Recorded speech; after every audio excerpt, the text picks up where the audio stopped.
સન્માન કરીશું તો યુવા કોળી એકતા સંગઠન ગુજરાતના પ્રદેશ કમિટીના મેમ્બર એવા સૌદેશભાઈ બાલસને હું વિનંતી કરીશ કે અલ્પેશભાઈને સંવિધાન આપી એમનું સ્વાગત કરે અને દેશ માટે રક્ષણ કરી રહ્યા છે તેવા આપણા વીર સિપાહીનું સન્માન કરે। આપણા વીર સિપાહી છે એ સંવિધાનની કસમ ખાઈને તો આવ્યા છે, પણ અહીંયાથી પણ અમે સંવિધાન આપી એનું સ્વાગત કરશું।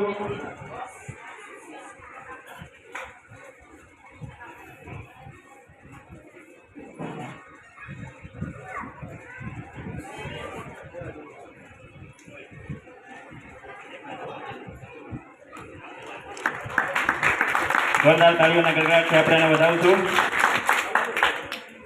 આ જે પુસ્તક છે આપણું ભારતનું બંધારણ છે। આ બંધારણની અંદર તમામ કલમો અને કેવી રીતે દેશ ચાલે છે એ તમામ પ્રકારનું નોલેજ આ બંધારણની અંદર આપેલું છે।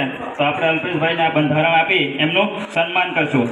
ત્યારબાદ મુખ્ય એવા ભરડા અલ્પેશ કુમાર રામભાઈ જેઓ આજે આપણે બીએસએફની ટ્રેનિંગ પૂર્ણ કરી અને આજે આપણે ગામમાં પધાર્યા છે, આપણે એમનું સુંદર મજાનું સન્માન સમારોહ યોજેલો છે। તો આપણે અત્યારે ઉપસ્થિત મહાનુભાવોનું સૌપ્રથમ આપણે સ્વાગત કરશું।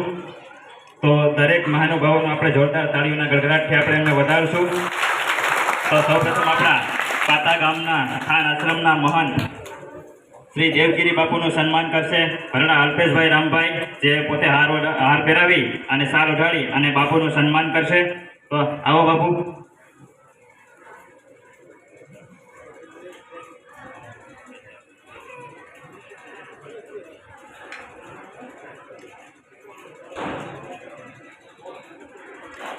જોરદાર તાળીઓના ગડગડાટથી આપણે એમને વધાવીશું।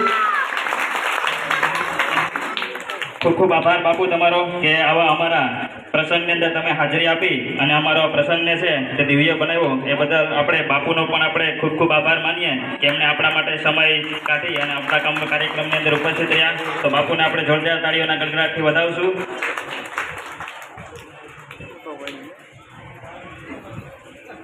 ત્યારબાદ એવા આપણા મૂળ માધવપુરથી પણ બાપુ પધાર્યા છે, તો એમનું પણ આપણે સ્વાગત કરશું। મહાદેવગીરી બાપુનું આપણે સ્વાગત કરશું શાલ ઓઢાડી અને હાર પહેરાવી એમનું પણ આપણે સ્વાગત।